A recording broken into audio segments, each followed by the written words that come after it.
Good afternoon. You're watching CFSS TV. I'm Ron Weber. This is Mohammed Fahim. In this segment, we're going to talk about job search techniques. Mohammed, can you tell us how job search today differs from job search in the past? Well, Ron, thank you for asking.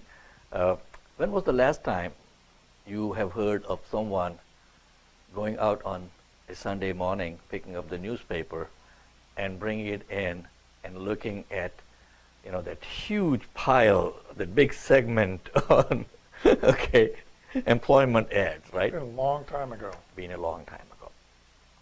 Job search has fundamentally changed, folks. It is no longer, what was that ad, it's not your father's Oldsmobile, something like that? Right. So it's not your father's or your uncle's or brother's or whatever's job search anymore. Job search is totally changed. The old-time job search is you will be competing most likely with people who had access to that newspaper in your neighborhood, right? Yes. Now, when there is an opening, basically once that job hits the internet, whether it could be a job site or it could be a company website, you're competing against the entire world now. So how do you change your approach to job search is so important now. So let's look at it from the employer's point of view. In our seminars, and you're welcome to attend a free seminar. You can find more information on our website, www.cfss, that is the Center for Strategic Solutions, .us. So it's www.cfss.us. Check out an upcoming seminar in your neighborhood, and you're welcome to come and attend that. These seminars are free. But what we do is, in our seminars, we focus on where are the employers finding the best return on investment for their hiring dollar. It makes sense, right? Right. I mean, I can teach you how to fish, but if you take all your gear and everything, and you go buy the best bait, and you go and sit around a water hole where there are no fish, or a 1,000 other anglers sitting in there trying to catch a couple of fish, what are your chances going to be? So we share with you in excruciating detail as to where are the employers getting the best return on investment for their hiring dollar. In fact, we have a report on our website that you can go and check it out also. We don't have enough time to really go into details in this particular segment, but job search has changed. You're not going to go knocking on doors, dropping in resumes. You're not going to go with those services. Some people had come up with this smart idea, right? Oh, yeah, great. We will broadcast 500 resumes for you. What are you doing, man?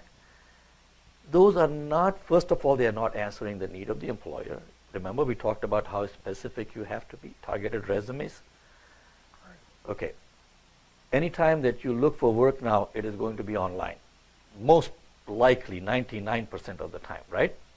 Now, this is for the advertised jobs. But do you know there is a hidden job market, that these jobs are not even advertised? How do you reach out to them? So job search techniques are going to differ from what you are going to be doing online and what you are going to be doing offline. And we can talk all day about this, but I would definitely encourage people to please come to the website, get more information, attend one of the seminars. We will be presenting webinars also shortly, so you're welcome to log in from wherever you are and log into a webinar and learn more about this. Mohammed, what are some of the search techniques that you would recommend? Okay, first off, the biggest thing, like I was telling you, where are the employers getting the best return on investment for their hiring dollar? So real quick, the major job boards that were out there, without naming them, 4%.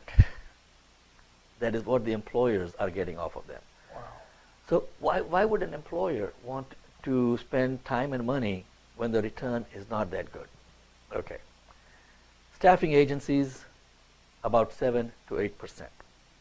There's actually a quarterly survey that is done, and I'm bringing in these numbers from that survey. I'm not just making them up.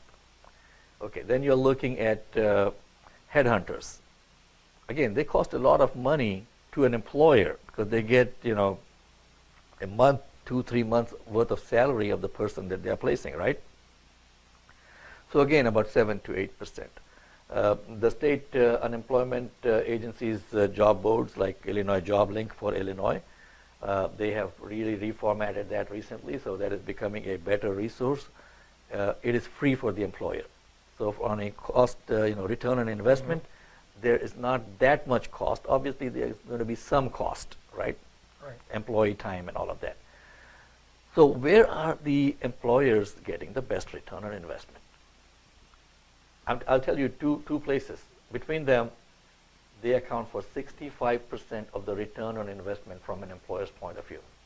But you got to come to our seminar to learn more. Okay, I'm not going to tell you everything today, Ron. Okay. Okay. You often refer to the 5, 4, 3, 2, 1 system. What is that exactly? Okay.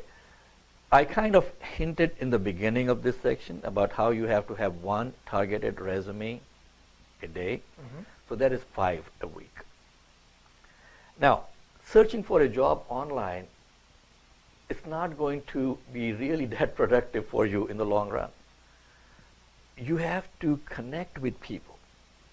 You may have heard about the importance of networking, right? Everybody is talking about networking. You have to network. Big deal. Networking is for computers, folks, in case you haven't noticed that. Okay? For human beings like us, we need to connect. We need to connect with our contacts. We don't use the term networking in our workshops or in our process. We use the term connecting.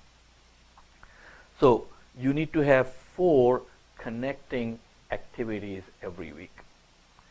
And you could be connecting with people from your alumni association, you could be going to your local chamber of commerce, you could be going to industry events in your neighborhood. There are so many ways that you can actually go and connect with people. And I would strongly recommend that you stay away from connecting with unemployed people. Okay? I hear this all the time. Oh, I went to this meeting, I went to that meeting, this is... excuse me, if you want to get well, who do you go to? Do you go to a doctor who can fix you, or do you go to a bunch of other sick people? What would you do, huh? I would go to the doctor, obviously. Okay. You need to be around people who are productive. You need to be around people who have a business, who are working somewhere, who can give you some live leads and jobs that are in their companies. That is where you want to be. So 4 connecting events. Each one of those connecting events, you should make it a point to try to get at least 3 people that will invite you to come and sit for what we call as informational interviews. So 3 informational interviews. If I meet you somewhere and I don't want to, just jump on you and say, hey, Ron, I'm so glad to meet you. Your typical elevator speech, forget it. Whatever that you have learned about elevator speeches, forget it, folks. That is not working. Okay. In this kind of an environment, when you're connecting with people, you want to go beyond just connecting with them initially. So ask them, Ron, I'm so glad we met this, yesterday at the chamber meeting. Do you have a few minutes? Can I take about 15 minutes of your time? I want to learn more about your business. Sure. You're not telling them that I am looking for work. I would like to come and bug you to, No. We go into this in a lot of detail in our workshops and our training sessions. I would definitely encourage you to please check it out. Come for a boot camp, come to the workshops, learn how things are being done today. No one else is doing it like the way that we are doing. So that is the 5, 4, 3 informational interviews. You need to sit down with people physically. Now, remember 1 targeted resume? So for that week, you have sent out 5 targeted resumes, and when you start doing it the way that we teach you, you will get interviews. Now, you need to start practicing for those interviews. So you need to practice for at least 2 interviews every week. So when you do get that call for an interview, and that is the purpose of the resumes. It is not to get you the job now. The purpose of the resume today is to get you in front of somebody. Now, suddenly you show up, and we'll talk more about how to prepare for interviews in the interview segment, but you need to practice for 2 interviews every week. That brings us down to the end of the 1 part, right? 5, 4, 3, 2, 1. The goal should be at least 1 interview a week. It could be a phone interview, it could be a Skype interview, it could be a person-to-person interview. But that should be what you're doing for job search techniques. Not sitting behind a computer, not going to places where there's a bunch of other jobless people. Job fairs. Right. Create opportunity to connect with employers. Create opportunity. Most people don't know how to do it. Okay, we might do something later on about how to work a job fair, and you will definitely see that. Oh man, I wish I had known that before. The next job fair you go out to, start doing that. From an employer's perspective, job fairs are only a 4% return on their investment for the time that their staff is out there, even if the job fair is free, but they have to send someone out there.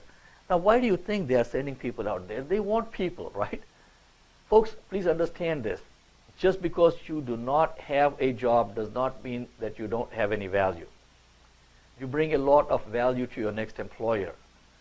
You just have to brush yourself up and say, okay, great. I am not a jobless person. I'm a person in transition. I've got a much better opportunity, around the corner. That starts showing up. It used to be that if you lost your job, people would look at you and go, what did you do now? How did you screw up, Ron?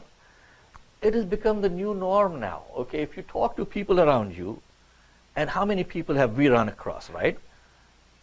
A lot of them have lost jobs, found jobs, lost job, found jobs. That is the new norm now, so don't be ashamed if you don't have a job. You bring a lot of value to your employer. A business is not a productive business without productive employees. The business does not mean shareholders, does not mean, owners, does not mean directors. If they don't have the right people, they'll be out of business. So you do bring a lot of value to your next employer. I just wanted to emphasize that point when you're in job search. Thank you, Mohammed. Great thoughts. You're welcome, Ron.